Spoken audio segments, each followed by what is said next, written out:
and welcome to the Power Up Show, the home of everything swim, bike and run, brought to you live from London, the home of Super League Triathlon. I'm Dave Rogers. And I'm Raya Hubbell. And we want to hear from you. This is show number one, and let's get it off to a great start. You can get in touch with us live on Facebook, Twitter and Instagram, and all of the details to do that are below right now. So get involved, let us know what you think. It would be great to hear from you. Now, if you watched the show last week, and hopefully you all did, 68,000 of you apparently, expecting more because they'll have all told their friends. Yeah, hopefully. But you will have seen this if you were lucky enough to tune in.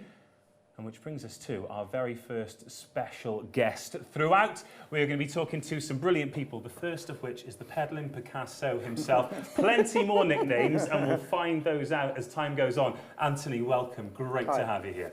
Thanks for coming. We have loved seeing your images on social media because you have made a bit of a name for yourself. Designing. I do seem to have done. This last shot that we saw of you doing a reindeer, 9 hours it took you to make. 9 hours moving time. That's crazy. 10 hours day out. But not to mention the time that it took to organize it and develop the design. I mean, tell me, what goes through your head? Why are you doing this? I'd seen ones that other people had done. I thought, this is pretty cool. So I just thought I'd give it a go, really. But the planning takes way longer than the riding. Yeah. How long? That's what I want to know. Yeah. I couldn't really tell. I mean, each one probably is 3 months. Okay. But that's just grabbing an hour here, an hour there, around work and the family and all that sort of thing. What's the inspiration then? I mean, it's seasonal, isn't it? So you did the reindeer around Christmas, but are they all thought of by yourself, or do people give you suggestions? No, they're all thought of by myself, and really the inspiration is the map. Okay. For all of them, apart from the Christmas ones.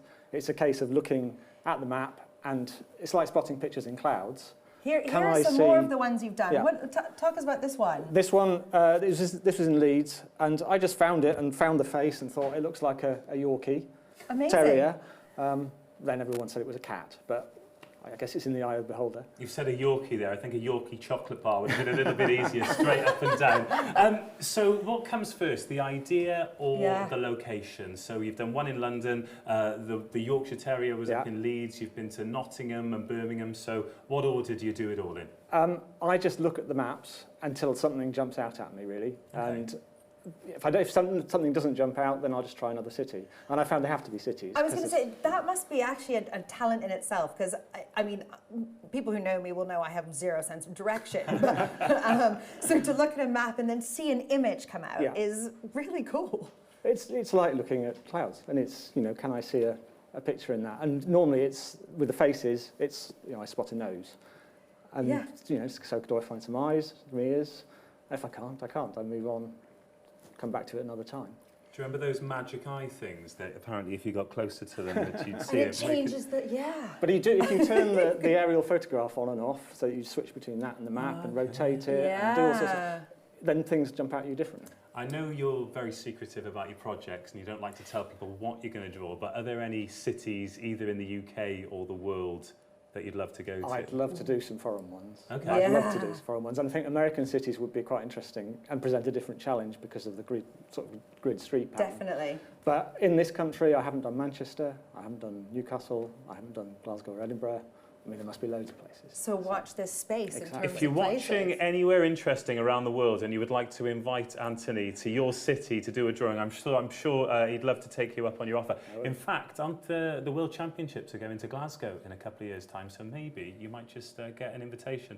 Before we move on, cycling is your speciality, but do you think you might be able to do a swimming or a running one? A running one has potential. Okay. Yeah. Nice. Yeah.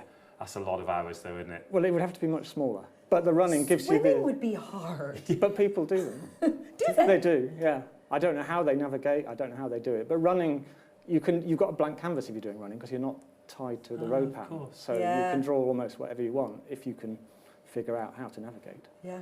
Well, we look forward to hearing a lot more as the show goes on. If you have got any suggestions for what you think Anthony should draw, then do get them in using the hashtag SLTPowerUp. And a bit later on in the show, we're going to be finding the little device that helps to make it all happen as well. But thank you for that. I've now got thinking what I'd maybe draw. It would be a lot smaller than what you draw, put it that way. So let's have a little bit of a chat about the news, everything that's been going on in the world of triathlon. And we've had extreme success down there in South Africa as well. A few of the athletes really stepping up in terms of distance. And I know you've got a massive opinion on this, people moving up from one distance to another. Yeah, that's right. So we have seen last week the amazing Flora Duffy, who has been an ITU short course athlete for years now, did her first 70.3 this weekend just gone and smashed it. I mean, she won. So why do you think that is, though? Why do you think that these athletes are able to take that ITU distance and transfer it into 70.3 success? I think a lot of it is down to, we can see here actually the success. This is in her words, but I mean, the difference that in training from short course to long course is really different, but also the difference and importance of each of the disciplines changes. And the short course athletes, I think, are really strong swimmers and cyclists, whereas often we've seen long course really capitalize on the run. And taking those two disciplines into the long course, I think, is where you're seeing huge advantages. Something that Flora mentioned in that post there, obviously it was a great race for her, but saying that her body locked up and she lost loads of time. Are athletes super honest when they're saying that, or are they maybe hamming it up a little bit to emphasize the success? I don't know. And social media is such an interesting medium to use, but I think when an athlete expresses those struggles, A, it's a great thing, and B, it humanizes them, right? I mean, it's stepping up from Olympic and sprint triathlon distance to middle distance is a long, long way. So for the ITU athletes, it's probably not a surprise that they start to seize up, especially in that second part of the run, because it's unknown competitive race territory. And do you think that's to do with just sort of the physical challenges, or maybe some nutritional stuff as well? Nutrition probably comes in more from a GI or a digestive perspective, but yeah, I think it's often the conditioning and the amount of times in which they've raced that distance. But you're seeing more and more ITU athletes come into the fold. You know, Flora absolutely smashed it last week, but we've got the likes of Helen Jenkins stepping out of ITU short course distance next week and doing 70.3 Dubai for the first time. So, you know, a really impressive ITU sort of graduation into long course. We talked about ITU success. We have had some SLT success as well. We've had Christian doing incredibly well in the 70.3 over the years, but Henry Skoman managed to get himself on the podium, picked up a bronze medal in his debut race at that distance, and this is what he had to say. Hey everyone on the Power Up Show, I'm Henry Skoman, and I've just completed my first 70.3 half Ironman race in the Buffalo City here in South Africa, and I'm feeling really tired today. The fatigue is pretty high, but I finished third place overall in the pros, and I'm pretty happy with it. I'm a little bit disappointed that I feel like I could have done a lot better, but my inexperience cost me quite a bit. I thought I was going easy enough, but it wasn't as easy as I should have, and I found that I blew up before I even hit the run, and I was just running in survival mode instead of racing. So I learned a lot from it. It was a really tough race with some really great athletes that were racing, Matt Troutman and Bradley Weiss. They were phenomenal on the day, so congrats to them, and also congrats to everyone racing. But yeah, I'm really happy that I got this under my belt, and the next time I'm going to do even better. Well, huge congratulations to Henry, humble as ever, but also how good was it? He just reveals the third place trophy halfway through the video. Something he mentioned there was experience, and that's just got me thinking about everything that you do with the Strava art. How important is experience? Is it easier for you to do it now than it was sort of the first or second time? Yeah, way easier. I mean, the first one or two I was just making up as I went along, really, and finding my way in the process.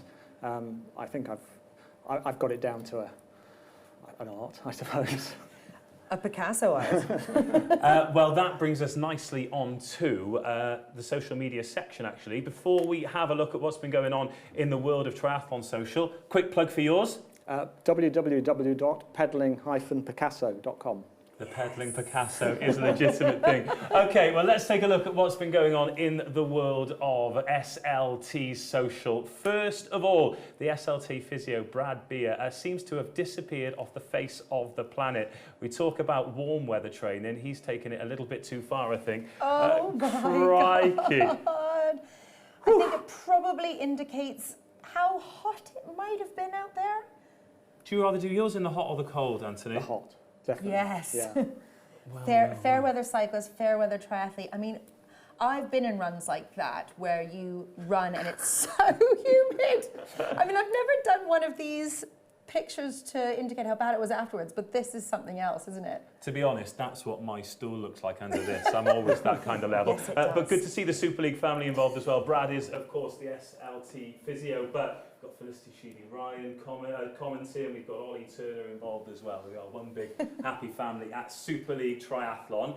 And Martin Van Riel, Mr. Unreal Van Riel himself, could not resist getting on board with the Dolly Parton challenge, and I've got no doubt he is all over each of these social medias. Can we have a look at that one again and see what he's selected for the various? What has he gone? Very smart for LinkedIn. I wonder if he did his own tyre. Facebook in his kit, Instagram with the background, and Tinder with the shirt. I love how on. the Instagram and Tinder is just a little reverse. Yeah, exactly. He knows where his assets are, put it that way. Which made me think, how do you think each of us would get on Yeah. with the Dolly Challenge? I've been trying to resist it, I really have. But the beautiful people here at the Power Up Show took They matters. helped us, didn't they? Yeah, they took matters into their own hands, and this is what they came up with. I came first.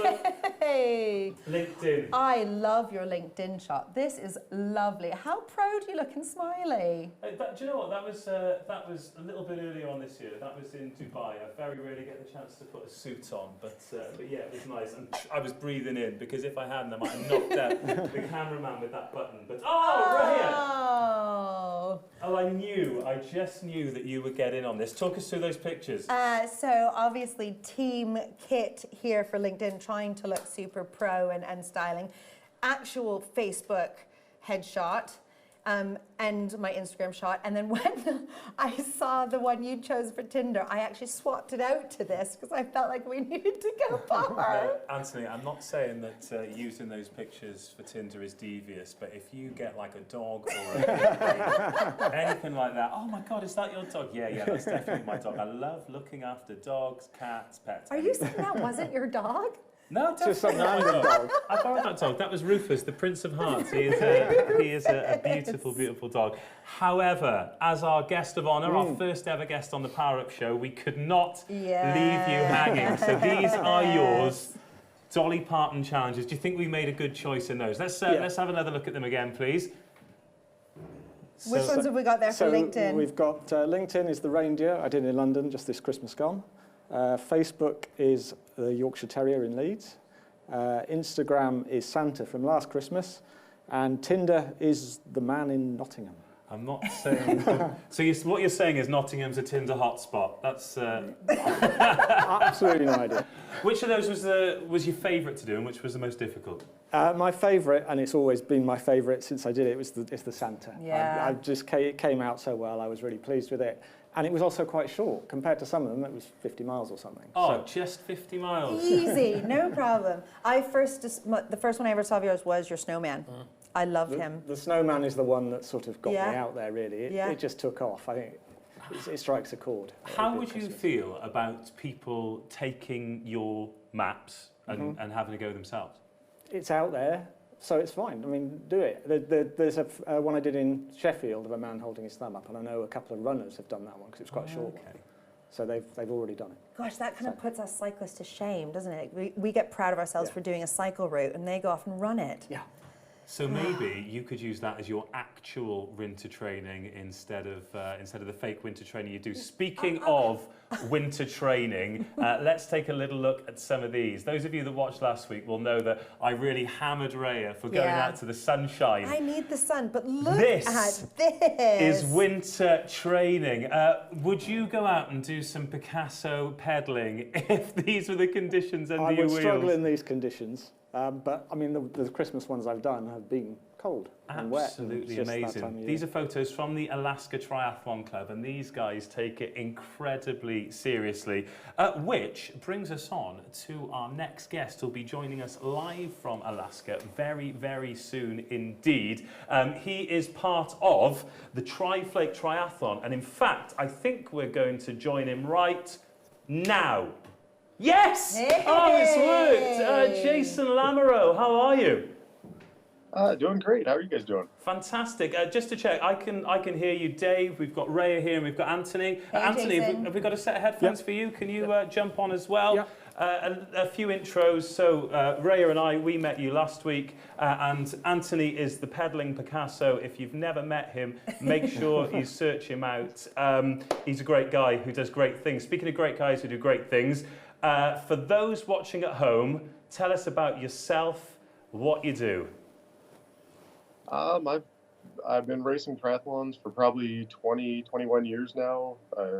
Just something I got into when I got out of college. I grew up cross-country skiing, biking, running, doing just about everything outdoors, and triathlon was sort of a natural thing to get into once I finished my racing career through high school and college. Now, you say triathlon, though, but it's triathlon with a bit of a twist, isn't it?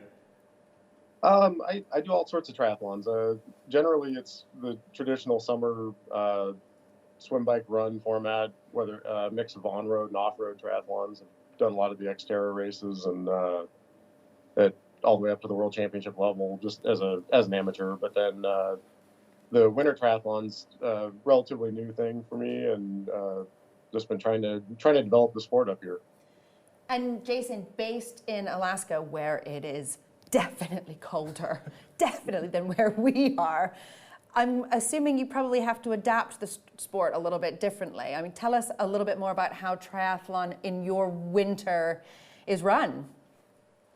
It's definitely something you have to get used to, and one of the great things is it's different every time you go out. You could have something, and I'll use Fahrenheit. You could have it 20, 25 degrees out where it's relatively warm or comfortable, and so what you wear is much more minimal, a light jacket over a long sleeve, things like that. Or you could have anywhere down to -5, -10 degrees, which, let's see, -5 would be about 20 degrees, -20 Celsius. Oh, no, and you've got to wear much heavier clothing, more face protection, things like that to deal with. Try to stay warm and try not to freeze up while you're out there. Wow. What kind of distances are we dealing with then in the winter triathlon? And events, for that matter. Oh, of course, yeah. Yeah. Well, the winter triathlon, it's a run, bike, and ski. So it's we do typically a 5 or 6 kilometer run. The bike is about 8 miles, so that's about 13 kilometers, and then 6.5K ski, and that's Nordic ski. And so for our top racers, that's running about an hour and a half. But depending on conditions, it can be as much as 2 hours for the leading racers. I don't know about you guys. It'd be so cold. But I'm really interested in footwear then, because you're talking about these temperatures. It's not a case of just putting on your regular shoes and getting on with it. Talk to us about what you've got on your feet and the transitions as well. They must take forever. Right, and transitions are a big factor in these races. Running, you can typically wear your normal running shoes. If it's icy, you might need something with some kind of grippers, some kind of cleats. But typically, you're just running on packed snow, so you can wear your regular trail shoes. You usually want to wear a little bit warmer sock, though. Just time you'll be standing around before the race. But switching into the bike and the ski, you both have much heavier, much thicker boots to wear there.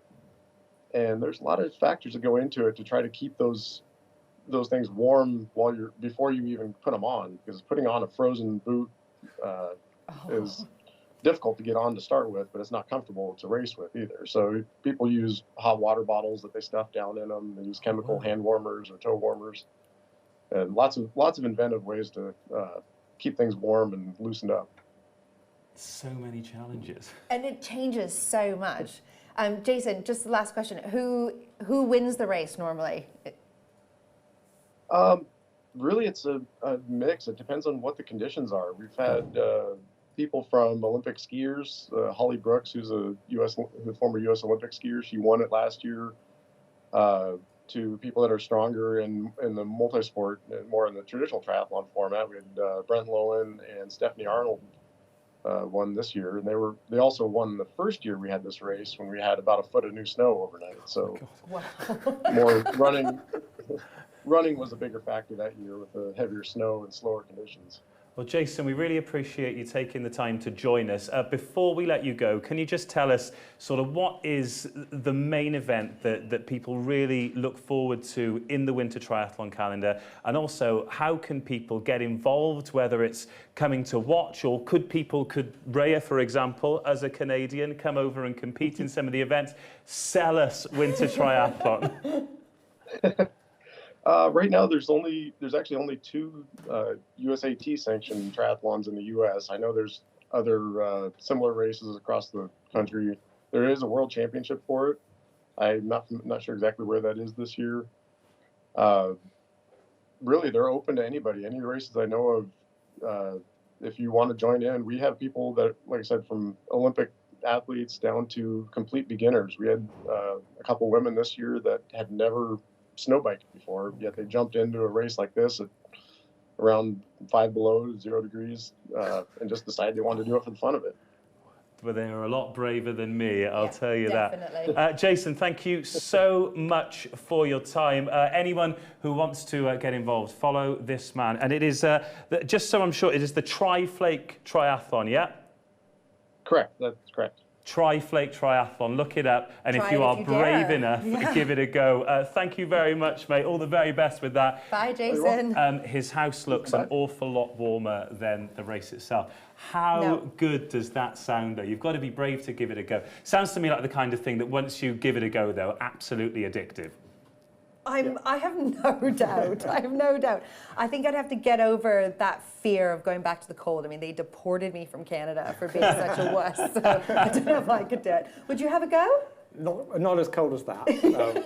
Unbelievable stuff. And then the race starts, and that's it. Anyway, 2019 was an absolutely brilliant year for Super League Triathlon. Not just the racing, but individual moments as well.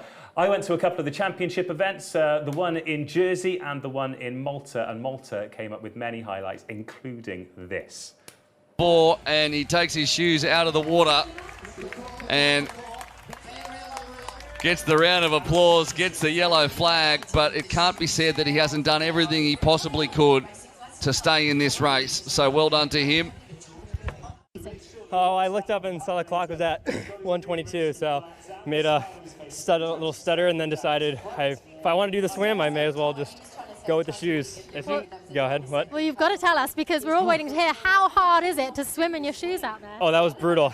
I already, kicking is not my specialty, and with shoes on was way harder. So I stopped at the first buoy and stuck them inside my suit, and then that was arguably worse. So I don't know what the strategy would have been, but I made it through with more discipline, and I don't know, I guess got a little TV time, so. If you could do it all again, would you do the same thing? Yeah, I think I would have been out after the swim anyway, so I might have not even made it to the swim, so yeah, why not, right? So that was Michael Arashita.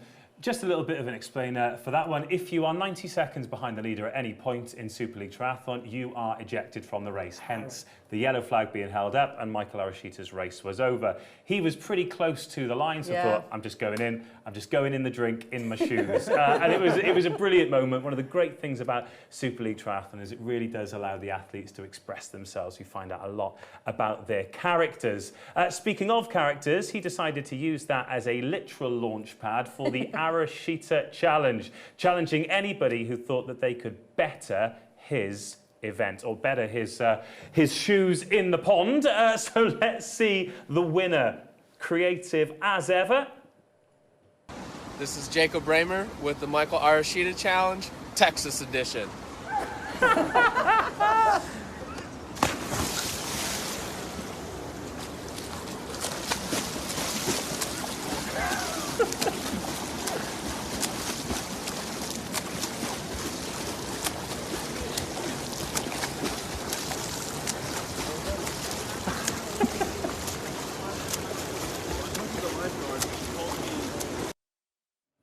Jacob Bremer there deciding that cowboy boots was the best way to go about it. A worthy winner. A worthy winner. He's actually a brilliant swimmer. To be able to keep swimming on form like this and have those boots dragging in the water, kudos to him. If you were going to choose some footwear to swim in, you would go with? Trainers. Trainers, yeah. Jelly sandals. Yeah, very good. Yeah. Flippers, I'd go for. I think that's probably the best thing. But feel free to send in your Arashita challenges. Maybe if you're from the Netherlands, you could do it in clogs. I think that might be... Yes. Yeah. Double points for doing it in your national footwear. That moves us on nicely to Can't Try Without. It is a section in the Power Up show whereby we find out something that our special guest simply could not try without. Last week, definitely wasn't yesterday. You told us about Blazing Beautiful Betsy, the ball-in bike.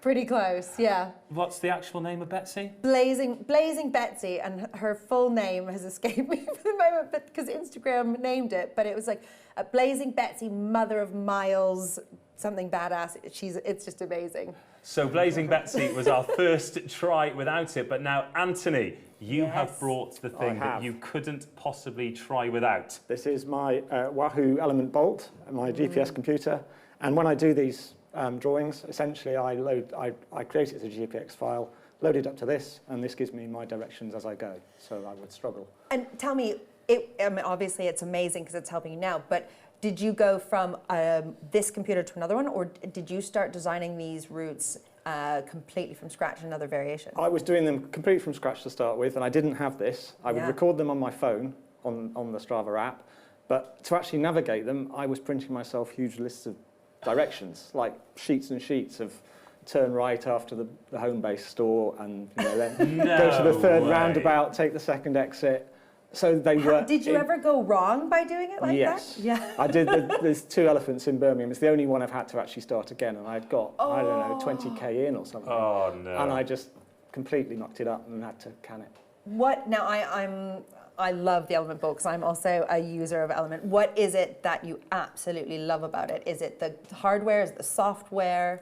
It's the battery life, probably more than anything else. Because these rides are long rides, and this hasn't, eaten anywhere near half the battery, even on a 10-hour ride. So you quite literally couldn't do what you do, certainly not as efficiently without that beautiful bit of kit. Yeah. Very good. Speaking of a man that knows exactly where he is at all times, we are talking to a man next who we've never got any idea where he is whatsoever. Chris McCormack, aka Macca, the man who is the co-founder of Super League Triathlon and who doesn't seem to ever be in the same country for more than 24 hours at a time. So as part of show 1, it's going to be a regular feature where we find out WTF is Macca. Where are you?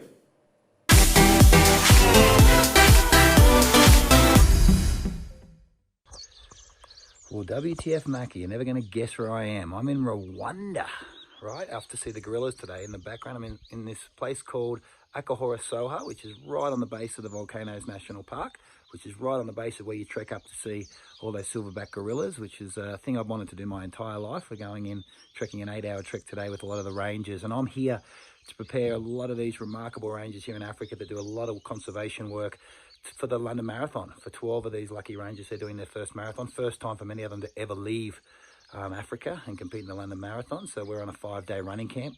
And it's mountainous, very, very mountainous. But before we do that, we're spending a good 8 hours today trekking up to catch up to some of these gorilla families. I wish I could have filmed it, but there's just no internet up there to show you guys. But I'll sort of show you. That's not cloud, that's actually all mist in the background. We came in, as I said, through Uganda yesterday into Rwanda, and we're here for the next 8 days, and it's going to be pretty special, so I'm really excited about that.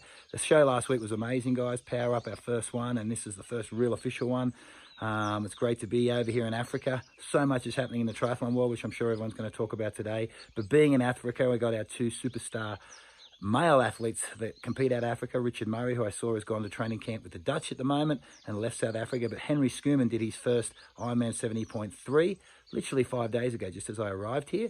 And got third. He had a fantastic swim and learned a lot on the bike, but that was pretty special. PTO announcement, so much happening. But for me, I'm off. I'm heading out to trek, and I'll send some photos in. It's going to be something I've always wanted to do, a bucket list thing for me, and it's going to be pretty amazing. So catch you all soon. Cheers. Phuket last week, Rwanda this week. Where next? What a life that man leads. Right. Anyway, cheers, Macca. Good to hear from you, mate. Looking forward to catching up with you again very soon. Now it's challenge time. And here we go. I'm not sure if you can tell by the look on my face, but I am absolutely livid serious. about this. Very serious. Watch this and you'll find out why.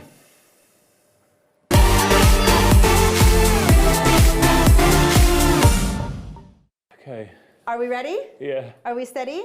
Are you going to say 3, 2, 1? Okay. 3, 2, 1, go! And Dave is struggling to get the handle actually really, really fast. Get those goggles on over the eyes. Okay, great. Get them off. Okay. And the next is the glasses and his helmet. Brilliant. Make sure it's clipped up How all you the way clip it down up? up. Yes. Oh, God, why is it so fiddly? This is supposed to be high performance fast gear. one. Yes. Oh, no! Okay, it is clipped. It's not clipped. Okay, remove your hands. It's magnetic. It's magnetic. Oh, you're telling me that now? Unbelievable. I've been trying to slide it in. Glasses off, shoes. Quite quick on the shoes. Nice work. And hat. Then done. It's magnetic. Unbelievable. Absolutely furious. You're supposed to be my coach. Anyway. I feel like not telling you about the magnets might have been a bit of sabotage watching it back.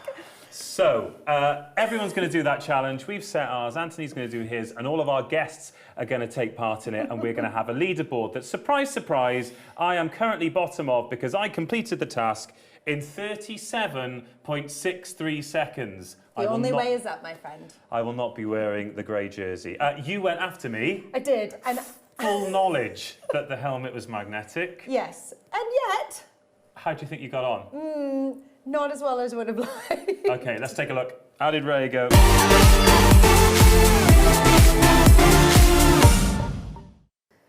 Just so you know, Raya, before you get underway, the helmet strap's magnetic.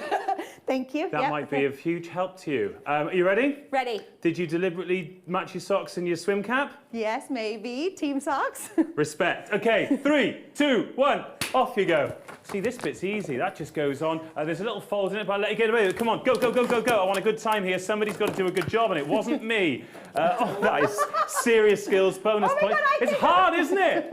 Yeah? All right, keep going. All right, do it, do it, do it, do it, do it, do it. It's magnetic. It's magnetic. God, what's going on? Maybe it's not magnetic. And it is, you're right. Okay, shoes on, we can do this. One of us has got to get a good time. Hat on, it fits, I promise.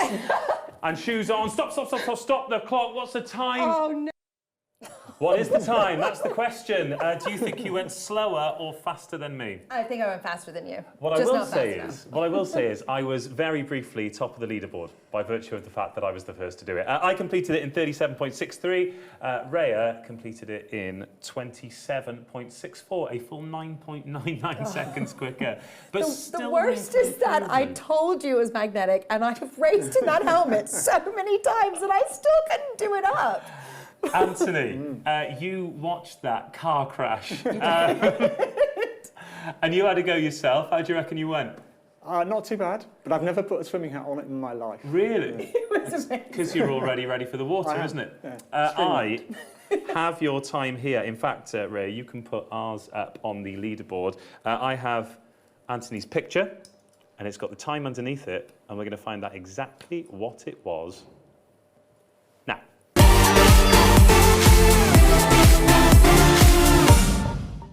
Right, Anthony, I'm going to leave you to the professional coach in a second, but have you got any questions for me?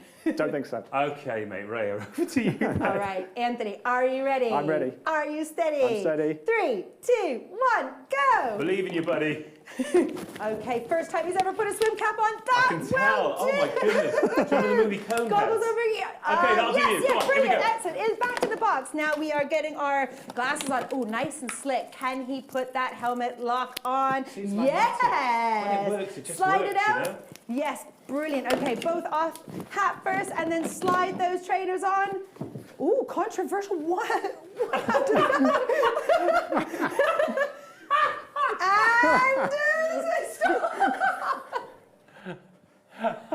how did you mess up putting the shoes on? I don't know what I did with those shoes. you were going so up until that point. You made us look so bad. You've done so well. Okay, faster than me or slower than me? Faster than you. Everyone's a critic. Faster than Raya or slower than Raya? Slower, definitely.